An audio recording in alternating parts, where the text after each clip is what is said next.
People love shows like Law and Order SVU, Mindhunter, and Dexter that often deal with the unseemly side of everyday life.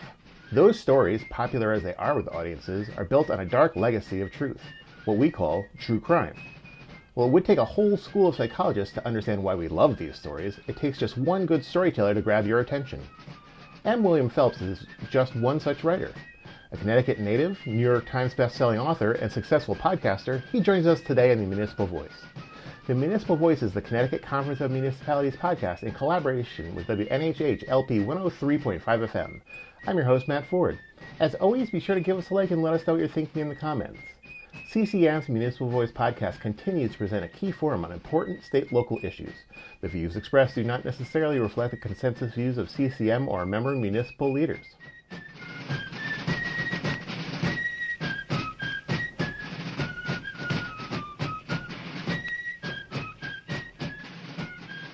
William, thanks for joining us today. Thank you, Matt. Call me Matthew if you want. Really? You're a Matthew as well? I am. I'm William Phelps. All right. Matthew William Phelps. We got two Matts here then. Yeah. So you have written 45 books, hosted an extremely popular podcast, worked on hit TV shows, and we want to get to all of this stuff. But first, I want to kind of go back a little bit. Sure. When did you know you were going to be a storyteller? Oh, geez. I probably from the time I was in third, fourth grade. I mean, I just love to write. Yeah. You know, I love to, but what I was writing felt like it needed to be longer. You know, I couldn't tell a short story in a couple of sentences. Yeah. I wanted to tell, long stories. And then it just grew. I mean, I was always a fan of like dramatic television, like Bonanza, Wild Wild West with and so I wanted to do that. I wanted to tell stories. I had a wild imagination. You grew up in Connecticut and still live here. Was there East anything, Hartford, yeah. Yeah. Was there anything that you could point to in being here that made you want to tell these stories? I've often thought about that. I obviously get asked that question a lot, and not really. I mean, I like to say the day before I was a true crime author, I had no idea that I was a true crime author. Yeah. I didn't set out to be a true crime author. I set out to tell great stories of human beings, nonfiction stories, real stories, and just of interesting people. And it just so happened my first book turned out to be a serial killing nurse from Northampton, Massachusetts. So, I got kind of labeled. So other than your books, obviously you have written for the Connecticut Magazine, Hartford Current. Was that earlier in career, later? How did that come about? Well, the Hartford Current and the Providence Journal and those things, I was just looking to get anything I could published when I was in my late 20s, early 30s, and I would write op-eds, I would write about politics, sports, music, and anything I could get in, so it was just kind of learning my chops. Connecticut Magazine came to me 4 or 5 years ago and wanted me to do a story about a true crime story about a Connecticut case. So actually I did a cover story about the girls missing around the town that I lived in at the time. And one of the girls I grew up with, which became the first season of Paper Crazy. Ghost, my podcast. Yeah. I won an award for investigative journalism, actually, for that story. Yeah. So when you knew you wanted to tell stories, did you know you wanted to be a journalist, that you wanted to do true stuff, or did you ever dabble in fiction? Well, look, Matt, I mean, every writer sets out to write the great American novel, and you realize that you're not going to do that right away, right? I mean, I wanted to be, the next great novelist, but I understood that there's a highly unlikely chance that was going to happen. Yeah. And when I started talking to agents, they were like, look, if you want to write books, nonfiction, you're a journalist anyway, stick with that. And, you can write novels later, which I ended up doing. Hmm. So, yeah, I did want to write. I wanted to write literary fiction, which Hmm. doesn't sell. Yeah. Everybody praises you, but you sell 5,000 copies, Yeah. if that, so, um, I can sell 5,000 copies of a, nonfiction book in a day. You know what I Yeah. mean? I mean, so, yeah, I wanted to, look, the short answer to your set of questions here is this. I wanted to be a writer, Hmm. and nothing was going to stop me from doing that. Yeah. So whatever way I could get in, I got in. Yeah. I had to write for a living, or my soul would not be complete. Yeah, Yeah. So as you said, you've done the fiction, nonfiction, but a lot of what you're known for is your true crime writing. And it's a bit different than most types of storytelling because you have to engage the audience while giving the backbone of investigative journalism that lends to the story. It's truth. How do you find the right voice when you're telling these stories? I don't know. I saw that question, and I was like, I don't know what the um where that comes from. I Yeah. sit down and a lot of times, Matt, when I'm writing a nonfiction book, I don't start at the beginning. I start at Hmm. the end, I start in the middle, and I just kind of find my flow, and it starts to get going. Yeah. But I have a particular way that I write, and that's what's going on in here. Hmm. So it's kind of, it's kind of one of the reasons why the podcasting has worked out so well for me, because Hmm. the way that I write is I write for an audience. Hmm. So I understand my audience. I Yeah. understand the way they want the stories told, and I try to give that to them. That's great. Another difficulty in what you do is remaining respectful to the story because, unlike, Agatha Christie books or something, these are real people. How do you stay faithful to Sure. them? Well, whenever I go into an investigative project, whether it's going to be a book or it's going to be a limited series podcast, a long piece, Hmm. the first people I contact are the victims' families. And if the victims' families don't want me to do it, I'm out. I don't do it. So Hmm. I start with the victims' families and I branch out from there. Yeah. If I'm going to do this, I want their blessing. I want them to Hmm. be happy about it. So, because I have to be respectful to murder victims, because not everybody is. Yeah. So I will be, so that's what I do. I start with the victims' families. Yeah.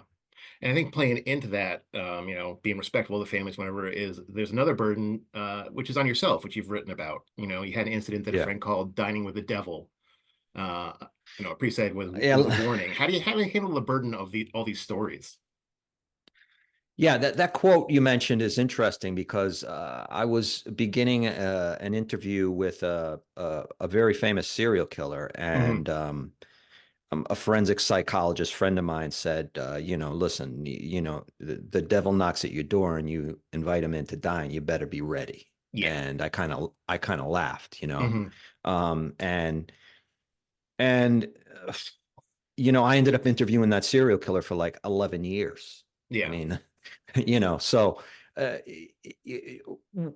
it's it's it's a tricky thing to Hmm. explain. When I go into an interview with a murderer or a serial killer, I'm M. William Phelps. I'm not Hmm. Matthew.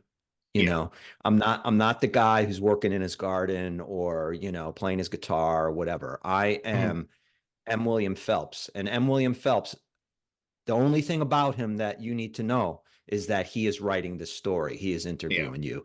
Everything else is off the table. So I keep it very much professional. Hmm. I don't get personal at all. Yeah. Uh, These aren't and, people and you want necessarily getting into your head. yeah, and sometimes they do, because a psychopath is very charming, very Hmm. manipulative, and they know how to do it. So you got to be as cunning as well. Yeah. So would you think of M. Williams Phelps as almost like a persona you put on when you're in this situation? Yeah, I mean, in a way, I mean, it's the brand, Hmm. it's the journalist, it's the author, it's the guy on TV, Yeah. he's really not a lot different than me. I Hmm. just don't offer any more of me than that.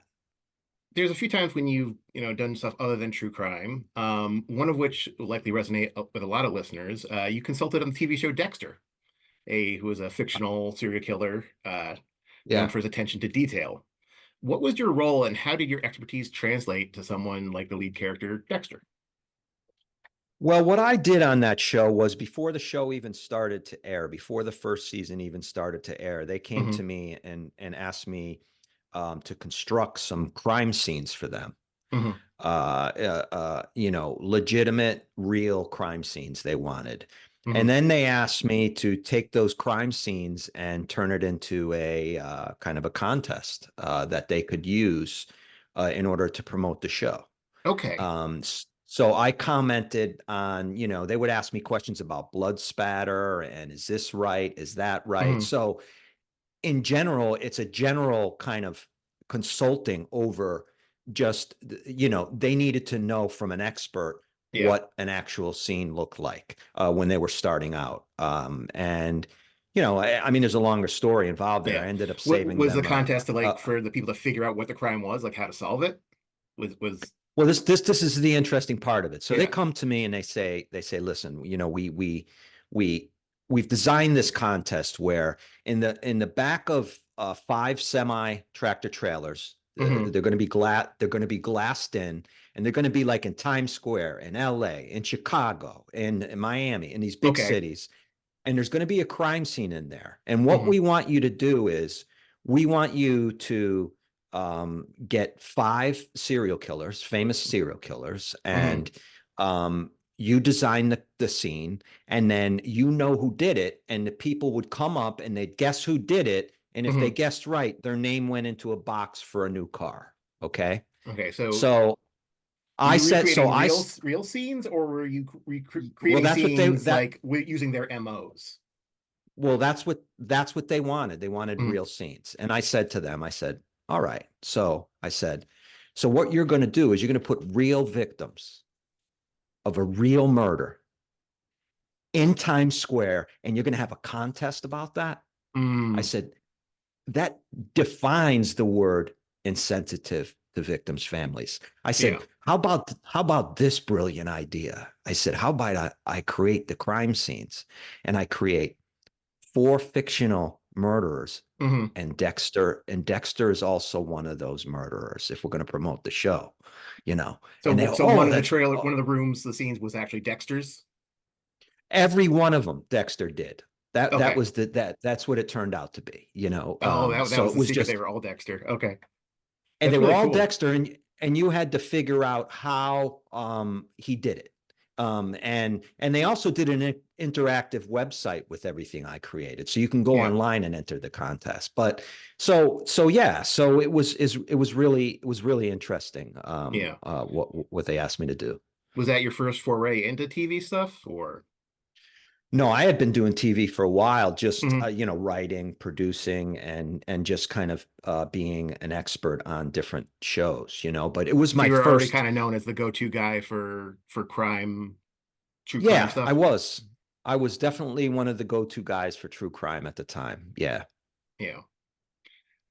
So obviously you're most known for your books, but you've written a lot of them, but you're also taken very well to podcasting. The format kind of seems like a natural fit for true crime stories.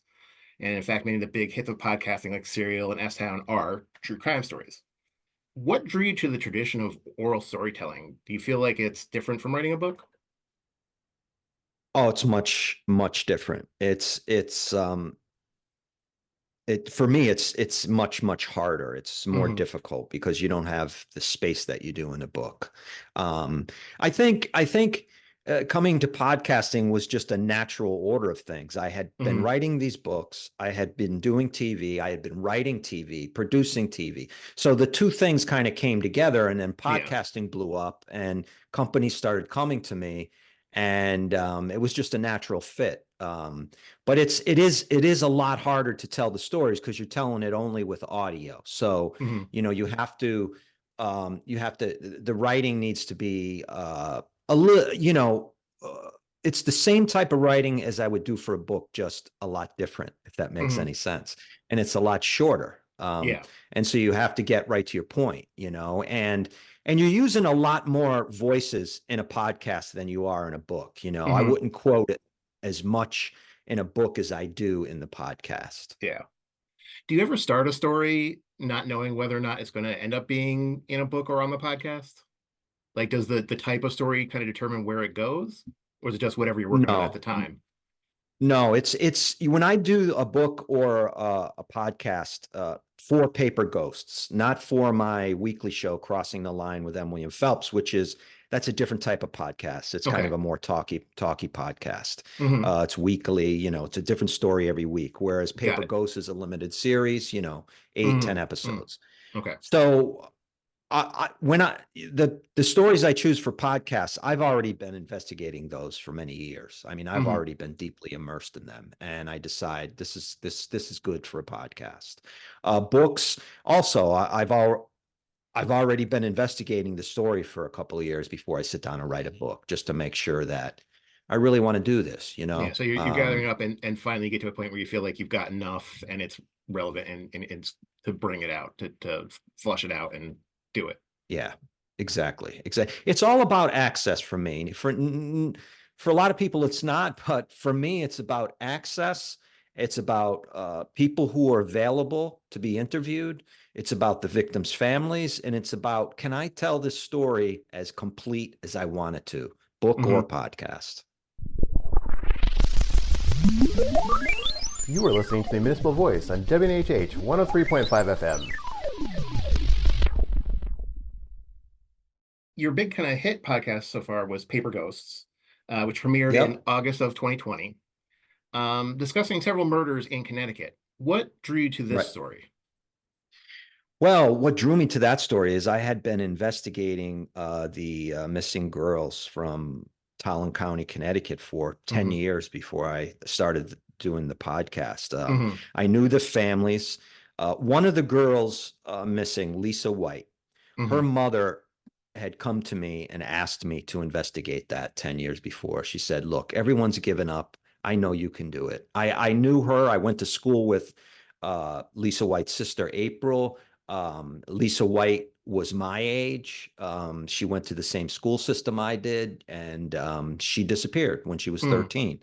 Um, and so that was just the natural first case for me for Yeah. Paper Ghosts. I mean, that case defines the kind of euphemism Paper Ghosts, which is a paper ghost is a missing person poster on a Hmm. telephone pole. That Yeah. person has now become a paper ghost. So that case or cases defined what the show is about. Yeah. And so you identified with that story early on because just you identified with the victim.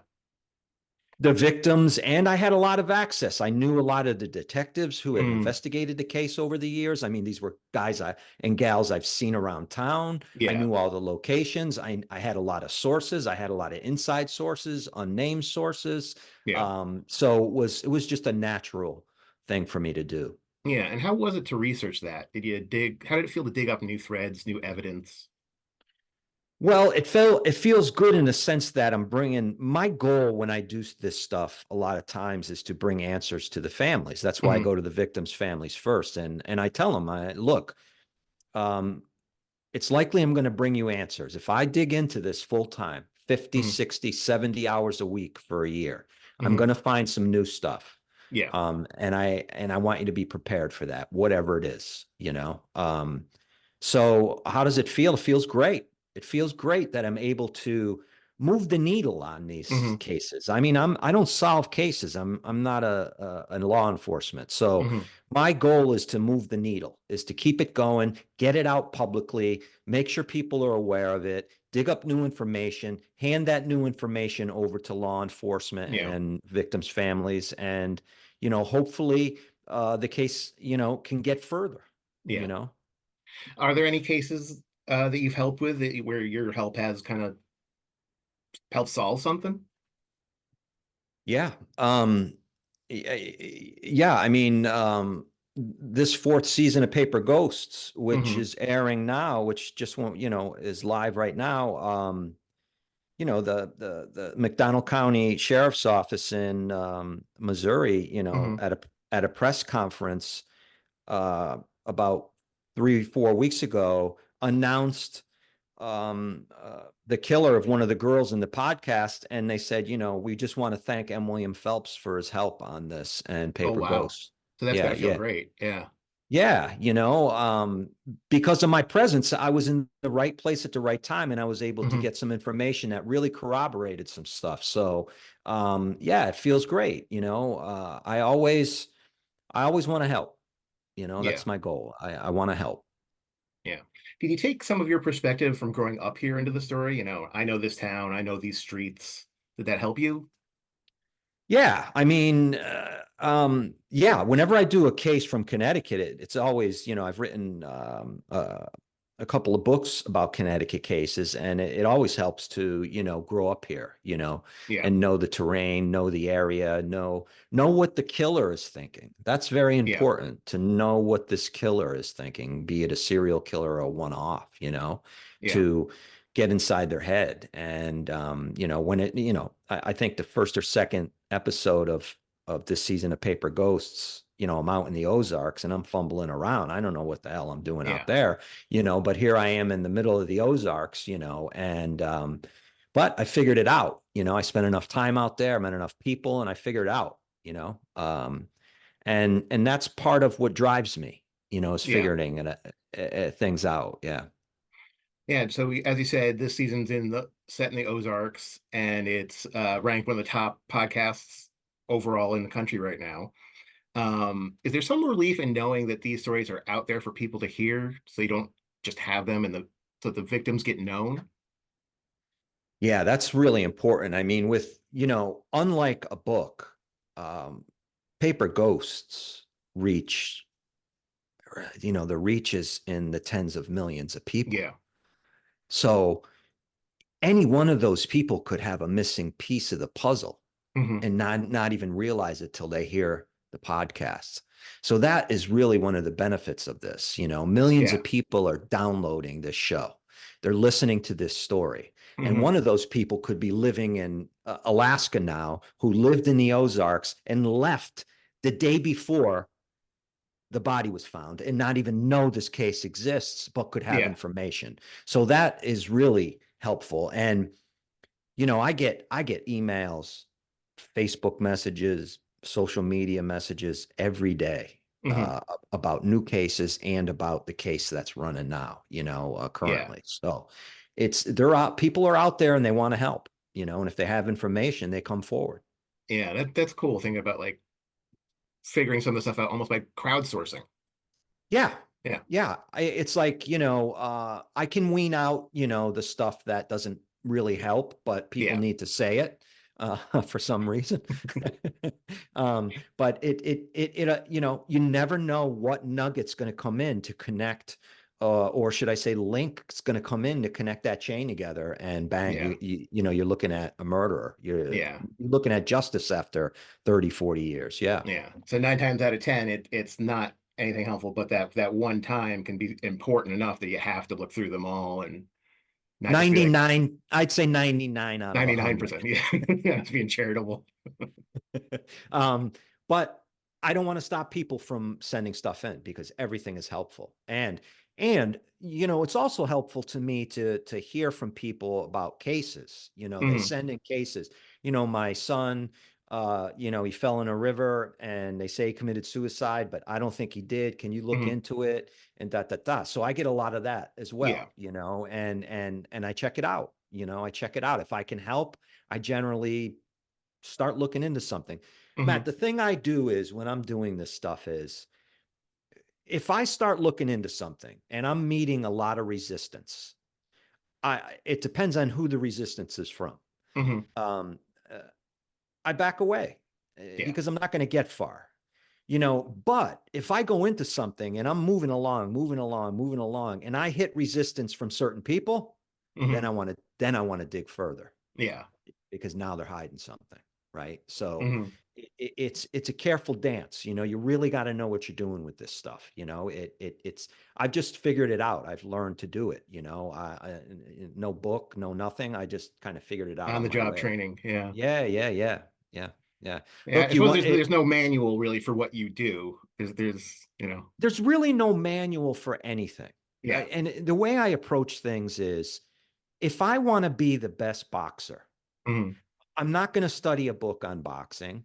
I'm not going to shadow box in my basement. Yeah. I might do those things, but at some point, I need to get in the ring with Mike Tyson if he's the Hmm. best boxer, and I need to go right at him, Yeah. right? Because he's going to teach me how to box, right? Hmm. So you're right, on the job training. I mean, getting beat up. That's how you do this stuff. You get beat up. Yeah. So, I mean, do you feel like I would hope you feel like you've gotten better at this over the years, like honed a lot of these things? I hope I've gotten better, but what I have noticed is that I've learned a lot of different ways to do things, Hmm. how to question certain people. I've learned to, when to knock on somebody's door and when not to, Yeah. when to approach a person I suspect of being a serial killer and when not to, Hmm. when to, push law enforcement to give me information and when not to, you know. Yeah. I mean, at this point in my career, law enforcement are now coming to me and asking if I can help, which Hmm. was a goal from the beginning, because law enforcement I work with, they know I'm not going to be publicizing anything they don't want to publicize. I'm not Hmm. going to be doing anything they don't want me to do. I'm there to help, and I can help. And most of them realize that. Yeah. That brings up another point. How important is some of these collaborations to what you do? I mean, it seems like they would be absolutely necessary to gather some of this stuff.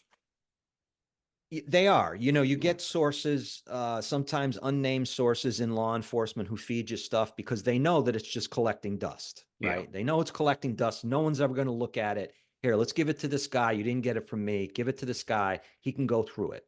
Hmm. Um, Other times it's, just people. People have stuff they don't even realize they have, Yeah. and it's, I'm a documents guy. I love documents, Hmm. because documents don't lie. People Yeah. lie, but documents don't. Data doesn't. So that's what I'm after. Yeah. Yeah.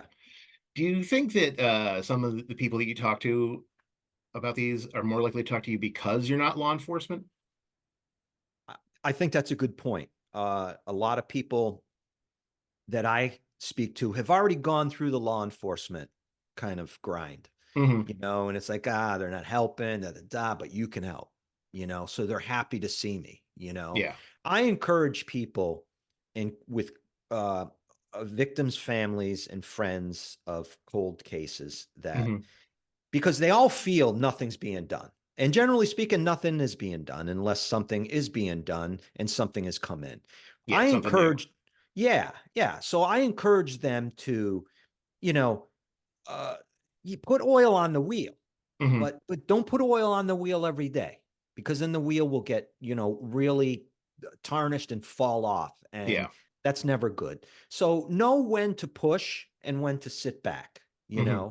um, and, and that's very helpful to families, because when I come in, they really want to help me. They really want Yeah. to see me do this, because no one has done nothing in so long. And it's not by any fault of law enforcement, because, Hmm. they have current cases, they have new stuff coming in, Yeah. so unless they have a dedicated cold case squad like we do here in Connecticut, you don't Hmm. have full-time people working on these cases, Yeah.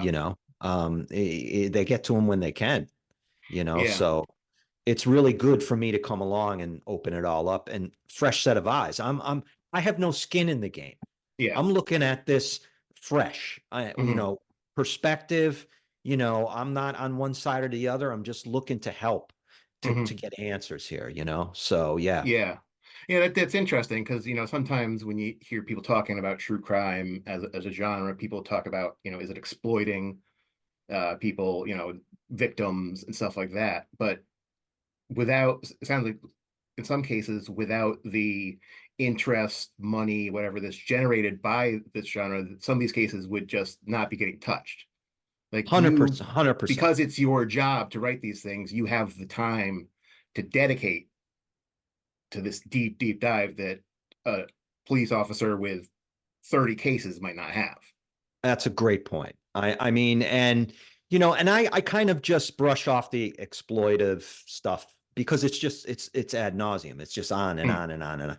And you could say that about other genres. They're yeah. exploitive. I mean, Hollywood is exploitive for Mm-hmm. crying out loud. So um, I know that what I do is in my heart. I Mm-hmm. know the integrity I have, and I know why I'm doing it. And I don't care what anybody else thinks about that. I Yeah. don't care. I mean, I know that I'm out there. And you make a great point. I often tell this to families. Look, if I take this on, it'll be my job, 10, 12 hours a day because I'm getting Yeah. paid for it. So I'm going to need your help, and I'm going to dive in deep. And that's the benefit. And that's the benefit for them, that Yeah. it is my job, right? So that's an excellent point. So one thing we always like to ask our guests about is the future, and specifically if they're optimistic about the future. But given what you do, can you be optimistic with a job like yours? Do you Yeah, hope I that by can. telling these stories you're helping or something? Uh, yeah, and it's part of my optimism is about this, and I talk about this a little bit on Crossing the Line with William Phelps. Mm-hmm. Is that I'm hoping to see the genre get some credibility back. Mm-hmm. You talked about exploitiveness. There's all kinds of issues going on with true crime right now that I Mm-hmm. disagree with. I Mm-hmm. don't like where it's heading. So I'm a voice to say, this is where I want it to go. So I'm Mm-hmm. optimistic about that. I'm also optimistic about helping families and being funded by whatever, a book deal or a podcast deal or whatever, Mm-hmm. so that I can get out there and I can dig into these cases, Yeah. So yeah, I'm not going to stop doing what I do based on, what some knuckleheads say from their Yeah. basement, eating Cheetos and drinking Pepsi. Yeah, I think that's interesting. The platforms that have given, you a voice for the podcast have also given everybody else. And do you think Yep. like your background in journalism, print journalism and books, doing that first, do you think that makes for a better podcast because you kind of had those basics of, you know, checking your sources and sort of that mentality? Yeah, 100%. 100% it does. I mean, I'm not some hack with a computer and a microphone, who doesn't even know what they're doing and putting makeup on while talking about true crime like they do on TikTok, or just Yeah. all these erroneous statements about a case before it's even, adjudicated or before someone's arrested. Um, I know how to do this. I know what line to cross. I Yeah. know, hence the name of my show, Crossing the Line.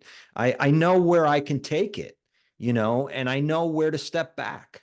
And Hmm. most people don't. Most people don't, So I mean, when I do a podcast or a book, I mean, Hmm. I'm checking this stuff out up and down and sideways, Yeah. and I'm going at it and making sure that it's to the best of my ability. Hmm. And we all make mistakes, but this is the best that I can do, and I'm confident in that when I do something. Yeah. Are you working on a book right now? um, I'm working on a bunch of different things right now. I just Hmm. finished. I just finished shooting a 3-part series for Hulu with a company Cool. in England, based on one of my books, and did some producing on that. Hmm. Um, Is that gonna be out soon? well, we have to deliver it in September, so Mm. I think it might be out, yeah, in the winter sweeps or something like that. Cool. And I have a number of other television projects that are, at Hmm. various stages, and I do have a book that I have in mind that I want to do. I'm just not sure when to pull the trigger. Hmm. And Paper Ghost season 5 is literally on my desk now as we speak. Mm-hmm. I'm going through that case now. And you know, and that's what I like. I like different things. I like to do different things, you Mm-hmm. know, work on multiple things. So yeah, I will be writing another book in the next year or so. And I know which book that will be. I just don't know when I'm going to pull the trigger on starting it. That's all. Yeah. Because I want to do this other stuff. Mm-hmm. And crossing the line with William Phelps is, you know, that takes up a lot of my time. It's an ongoing weekly podcast, and I tell Mm-hmm. a different story each week. You know, one of I do a lot of Connecticut-based stories. You know, I Mm-hmm. told the story of the Bumble death in Bridgeport. Two Black women who were found dead on the same night, and Mm-hmm. that's, you know, so I do stories like that. I have victims' families on. We talk about these cases, you know, and so that takes up a lot of time for me. And I just, you know, I'm grateful and I'm very humbled by what I'm able to do every day. I couldn't have scripted this, and I'm very happy about what I do. Yeah. Yeah. So if people want to learn more about all the projects you got going on, is there a website they should go to? Yeah, I think the mothership website is crossingtheline.biz they can go to, or mwilliamphelps.com. And you know, you can get anywhere from there. They can find the TV stuff, the books, the Yeah, podcast. everything. Yeah. And you know, just I'm at M. William Phelps. You can find me anywhere on TikTok or whatever, and you can see what I do, you know. All right. Well, Matt, thanks so much for speaking with us today. We really appreciate it. I appreciate you having me on, Matt. We'd like to thank our guest, M. William Phelps. The Municipal Voice is a co-production by CCM and WNHH 103.5 FM. Christopher Gilson is our producer, Harry Draws is on the boards, and I'm Matt Ford, your host. Be sure to check out our Facebook page and give us a like, and watch out for our CCM chat series on our YouTube page.